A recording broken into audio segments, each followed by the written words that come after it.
All right, so today we begin our look at Unit 7, all right, Industrial and Economic Development, Patterns and Processes. So let's get started.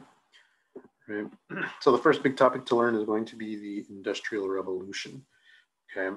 But before we get into that, just a little bit on what is industrialization, right? Because it's good to define that right before talking about it.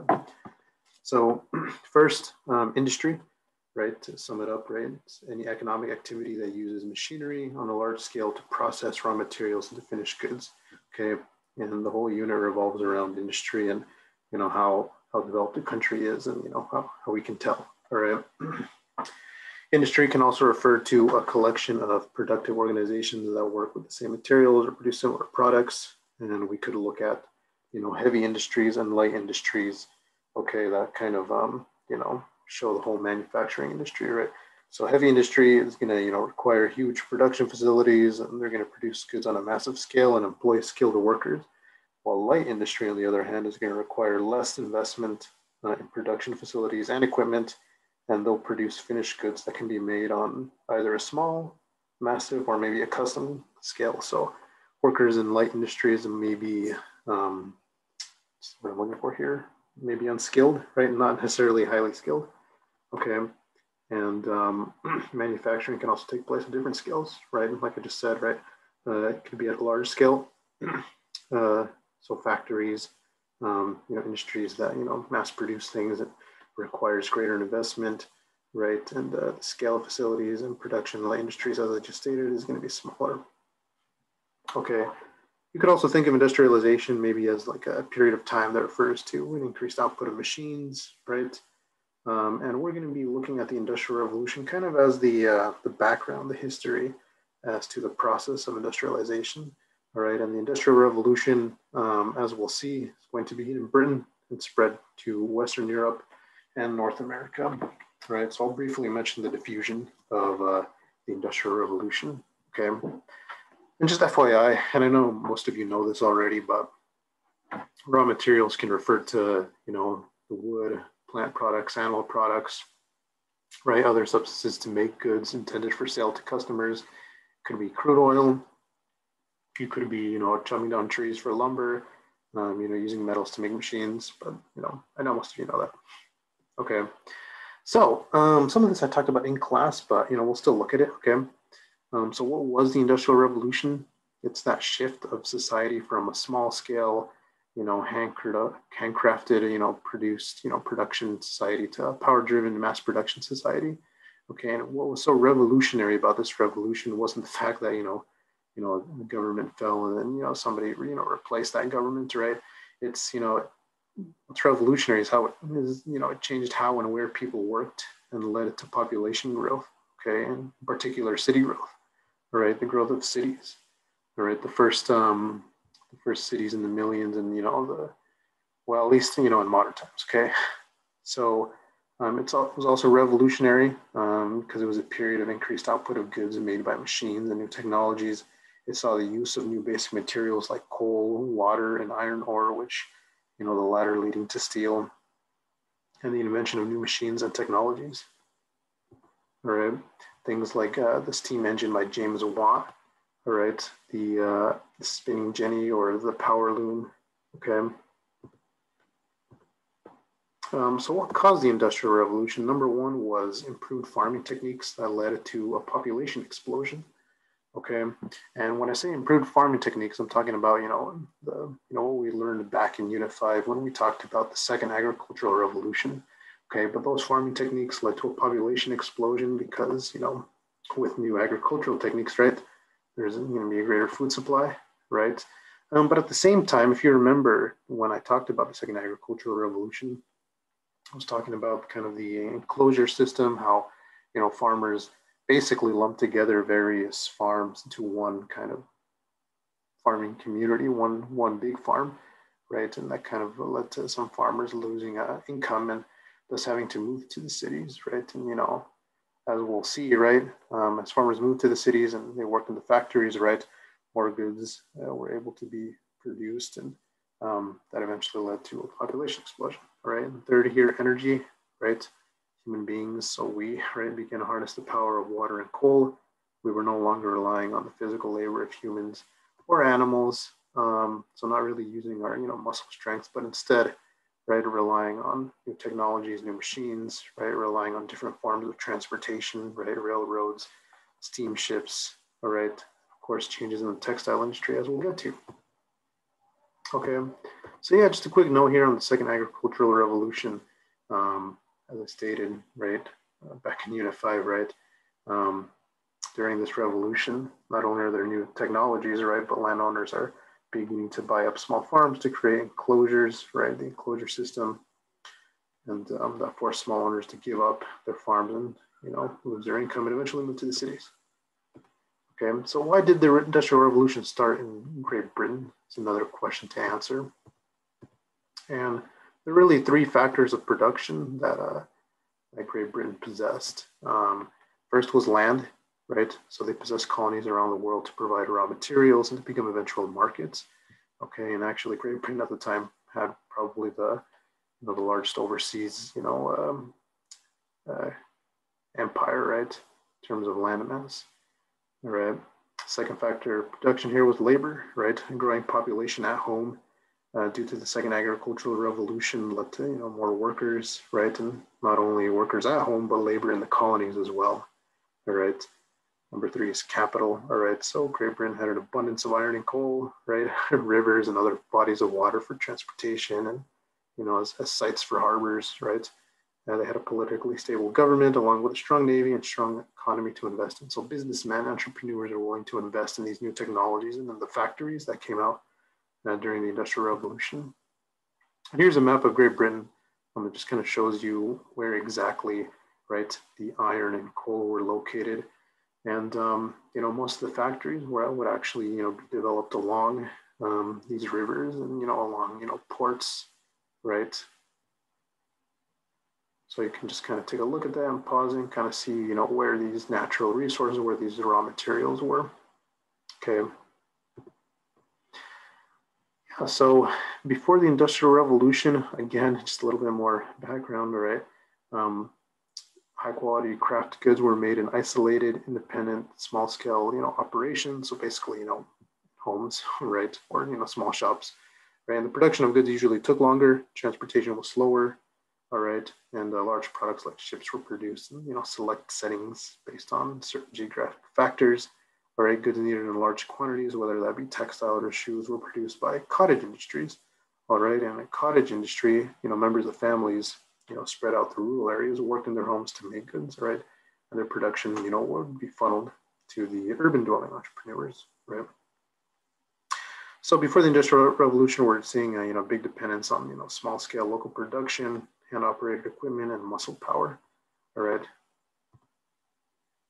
So the Industrial Revolution, what exactly are we seeing here, right? Once, things are going, and kind of the first big changes in the textile industry, right? So the first industry impacted by industrialization, which is misspelled, all right? Inventions included the flying shuttle, the spinning jenny, and the spinning mule. We don't need to get into the specifics of these inventions, all right? But I think what's important to know is that these new machines, these new inventions, these new technologies eventually required bigger places for storage and operation. And, those led to the factories, all right? And they were mainly focused in Britain's Midlands, okay? And when I say Britain's Midlands, I'm talking about, my bad here, kind of talking about, this area of Britain, okay?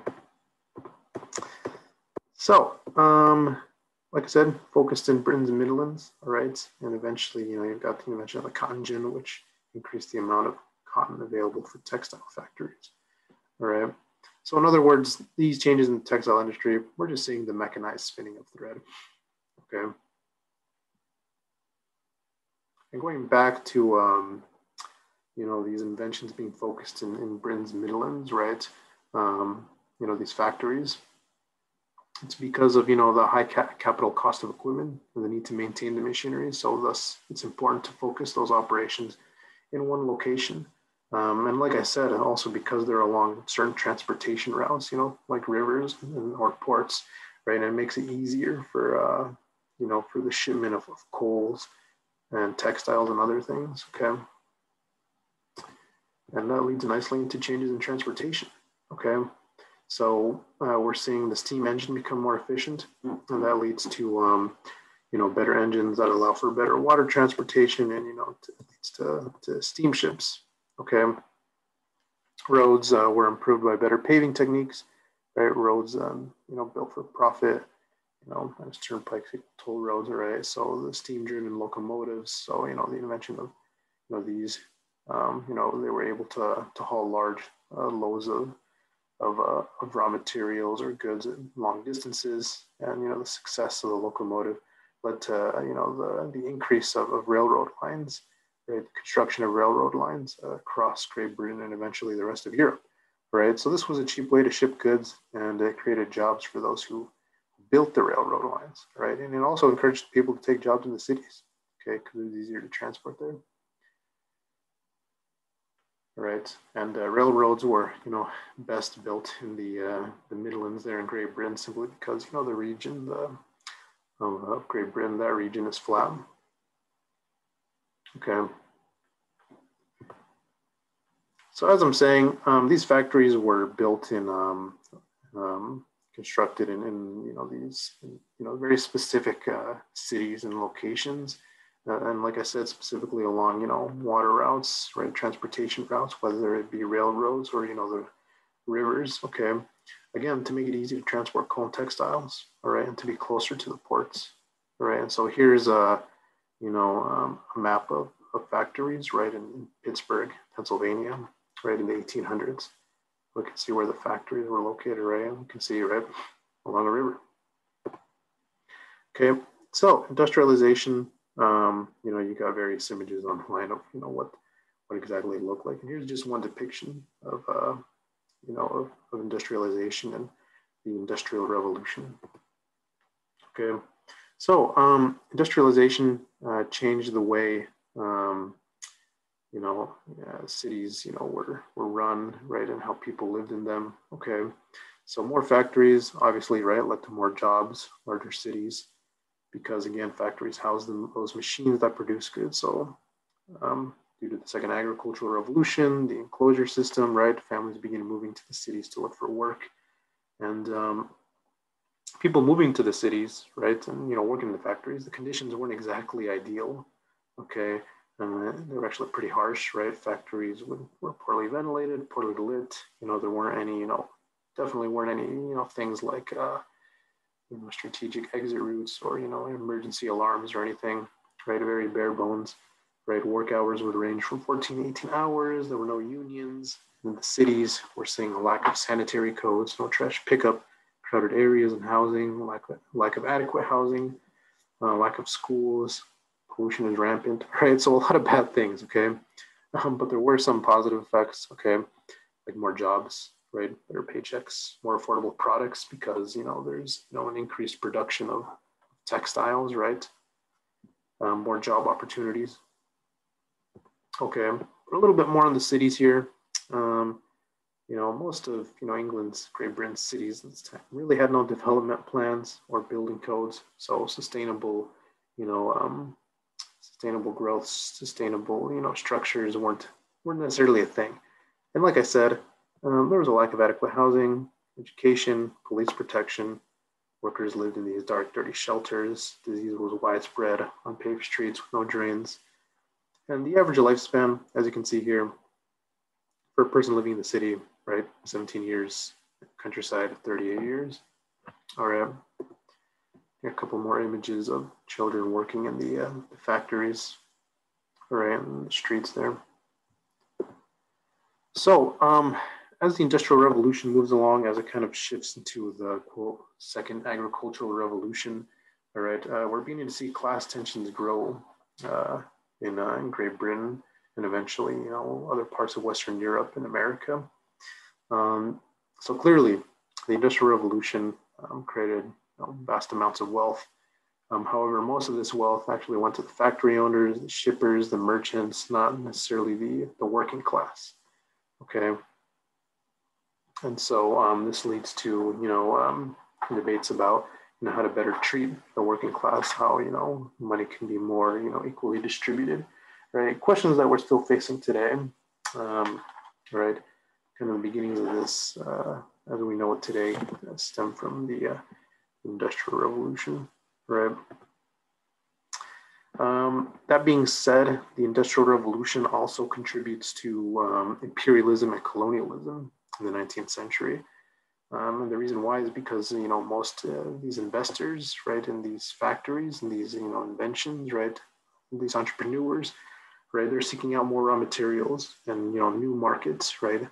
And, these two factors, right, are the things that contribute to colonialism and imperialism. So Britain, they already had colonies well before the 19th century, right, 1600s, 1700s.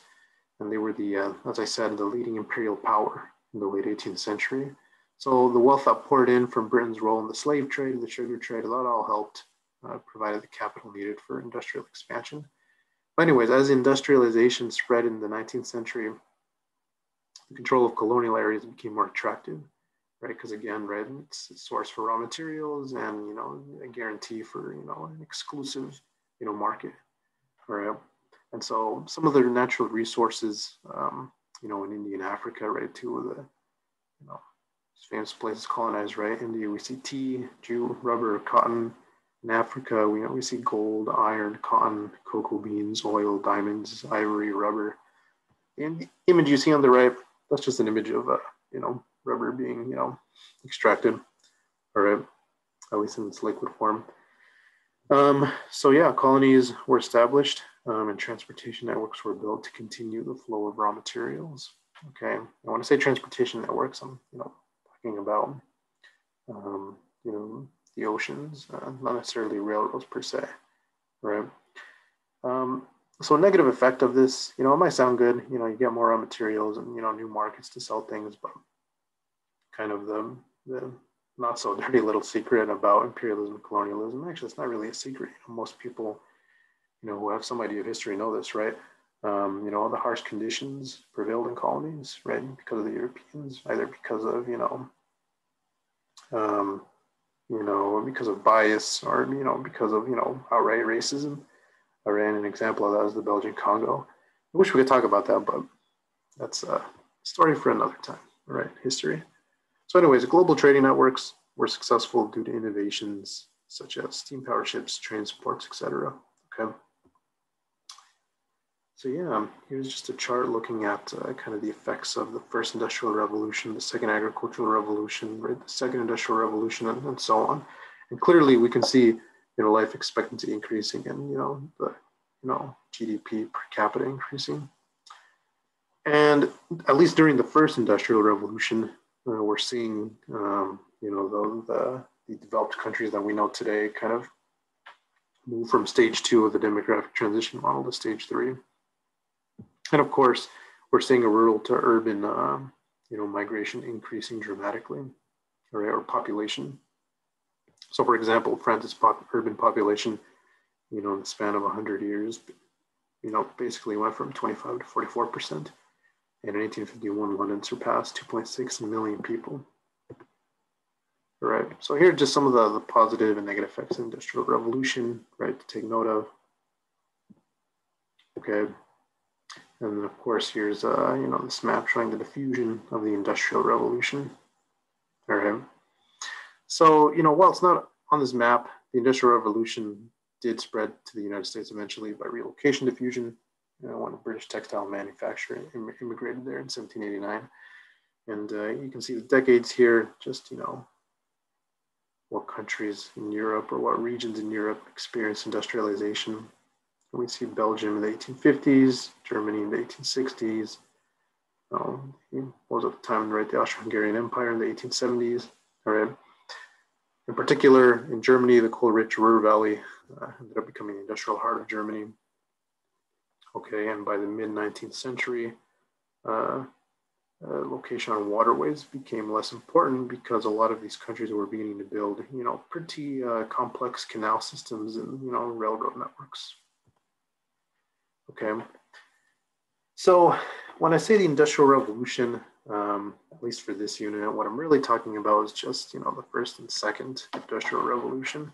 Of course, you know, there are other, you know, advancements, you know, over time, right, in particular than after World War II and today.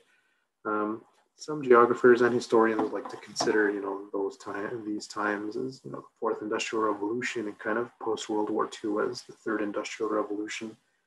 Okay.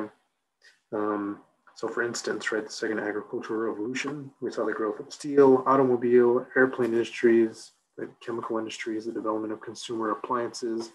Third industrial revolution, we're kind of seeing advancements in computerization, and miniaturization, right? Revolutions in new industries like computer manufacturing, software engineering, telecommunications, right? So just a quick note on that. And yeah, all right. So that's the Industrial Revolution, part one, you know, this lecture. And, you know, you can definitely go back, stop at certain points. But I think to kind of summarize it there, right, we're kind of seeing, you know, the rise of colonialism and, you know, imperialism. And, you know, we're seeing, you know, the use of inventions, all right? So anyways, let's move on to economic sectors, actually beginning to look at industry and development, all right? So again, like I said, the Industrial Revolution is kind of the background. So the economic sector, all right? So we're going to be looking at economic sectors, right? You know, the different economic sectors include, you know, primary, secondary, tertiary, quaternary, and quinary, right? And they're each characterized by distinct development patterns, all right? So geographers characterize the structure of a country's economy by these distinct economic activities, or by distinct economic activities that can then be categorized into these sectors, okay? And like I said, you've got primary, secondary, and tertiary. And within tertiary, as in this slide, there are the Q sectors, as I like to call them, all right? So these sectors are collections of, you know, similar economic activities based on, you know, the creation of raw materials, the production of goods, provision of services, or other activities. So let's break it down, all right?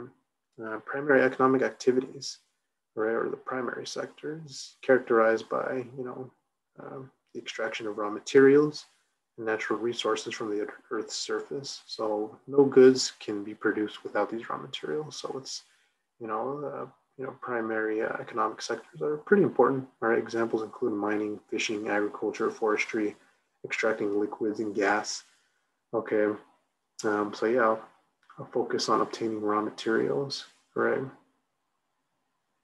Second is the secondary sector or secondary economic activities, right? And, you know, this is characterized by the processing and manufacturing of raw materials into a finished product, right? So examples include, you know, factories and manufacturing, processing, construction, right? It might include something like, you know, metalworking, smelting, to automobile production, aerospace manufacturing.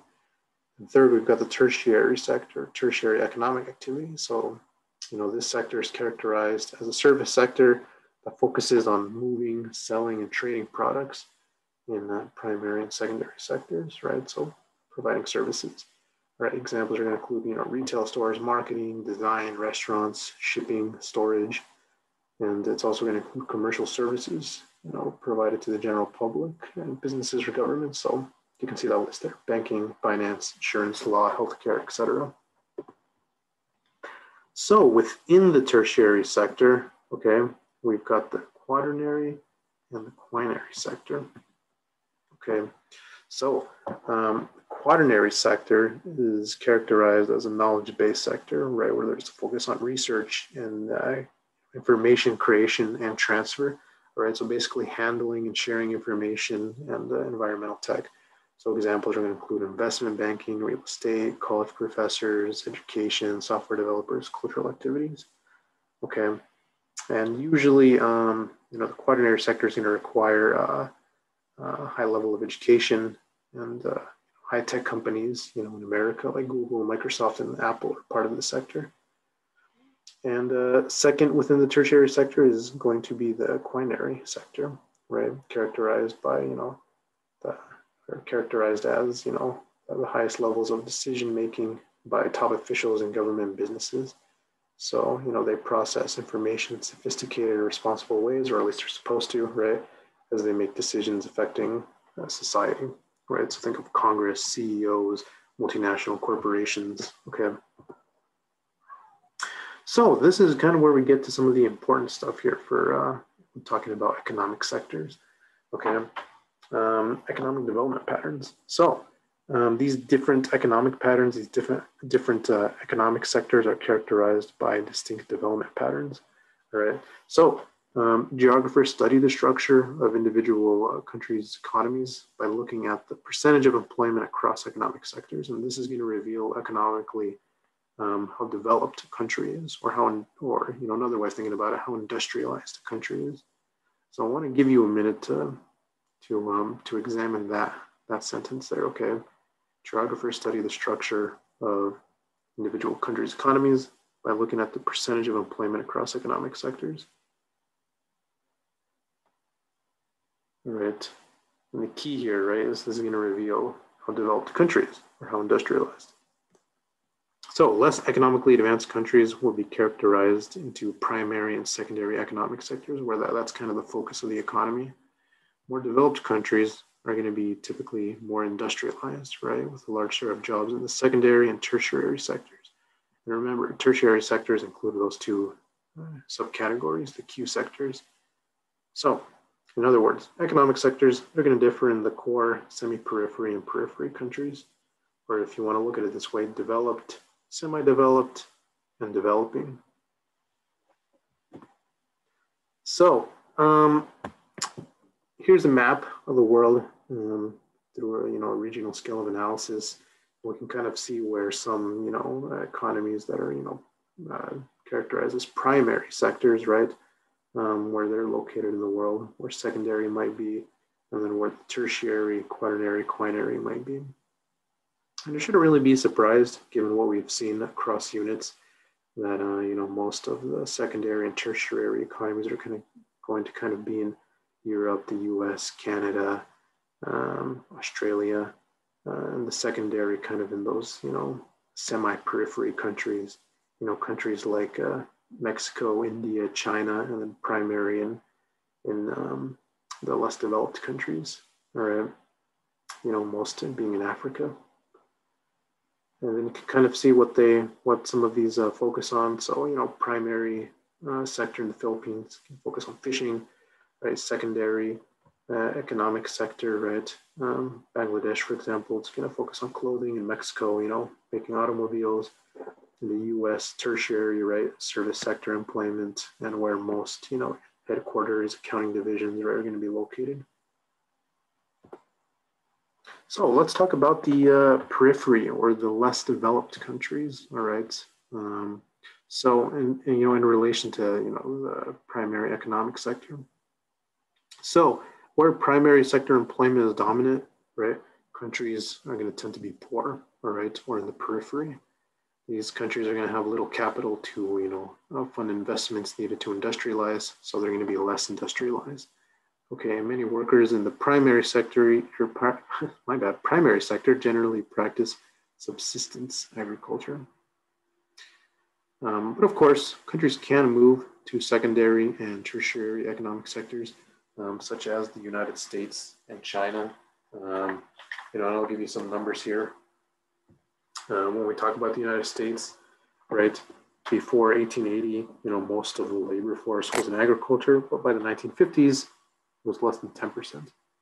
Okay, or China, for instance, in 2017, those working in agriculture, the workforce in agriculture is about 17.5%, so not as much.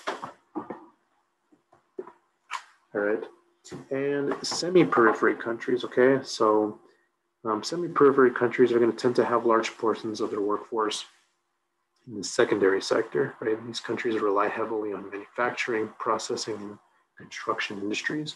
So for example, in Brazil, 32% of its workforce is in industry, right? Semi-periphery countries are going to have substantial natural resources that are going to help drive industrial growth. Another country, right, in secondary sector is India. All right. So more importantly, though, the shift to the secondary sector is going to result in population concentrated in urban areas. Okay. So if you go back to Unit 6, okay, this is because there are going to be more jobs, right, in the urban areas, and people are going to, migrate from the rural areas, right, to the urban areas. Okay. So as employment in the secondary sector increases, right, like I said, rural to urban migration occurs, right? And lastly, right, industrial facilities are going to be located in urban areas, especially along ports or along the rail networks, right? Thinking back to the Industrial Revolution, what I just mentioned about factories being near these bodies of waters or, transportation systems. And urban areas are going to provide the workforce for the market, okay? So yeah, the expansion and improvement of road networks is going to facilitate, urban industrial development, and so will waterways reports, right? And let's move on to the core, right? Core countries, right, or the developed. So these core countries, they're going to have, substantial secondary sector, but really a dominant tertiary sector. Manufacturers in these countries are going to strive for efficiency so that over time these businesses have used more automation, right? Again, retail stores, restaurants, and services, like healthcare and education are going to be distributed throughout the country. But really, where these activities are distributed is really wherever these activities are needed by people, or where there are people. So, information industries of the quaternary sector are usually going to be near institutions of higher learning. Quinary sector, right? We're going to find, most activities related to that in capital cities and political centers, right? And agricultural employment is going to decline over time. Okay. So, core countries, clearly, right? Advanced economies, higher standard of living, more jobs in the tertiary sector. Okay.